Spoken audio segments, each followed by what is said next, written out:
សុខសប្បាយអ្នកគ្នាខាងក្រោយនេះគឺជាបន្លែ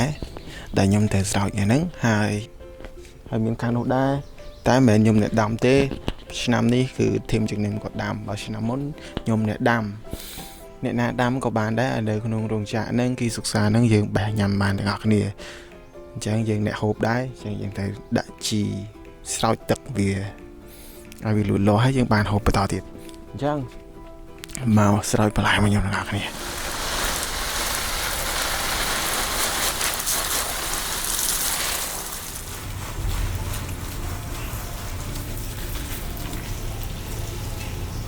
ពេញប៉ោះនេះគឺចេញផ្លែហើយនេះគឺជាដើមពេញប៉ោះហើយ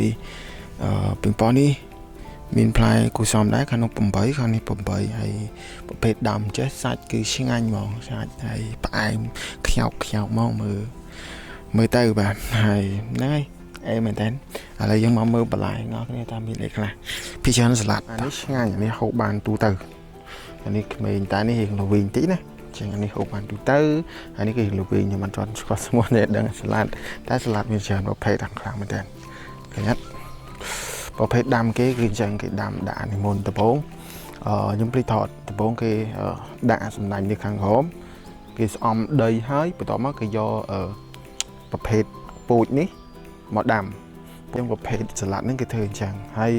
ឃើញទូចអញ្ចឹងមែនតែបេះ5 6 ដងហើយបេះទាំងថងបេះបន្លែ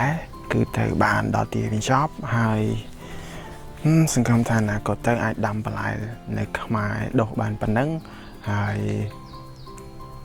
បើកម៉ាត់លក់ហ្មងហើយកុំភ្លេចជួយគាំទ្រអ្នកគ្នាបើខ្ញុំលក់បន្លែធ្វើសិទ្ធិបន្លែម្ដងហើយបើនិយាយលេងណា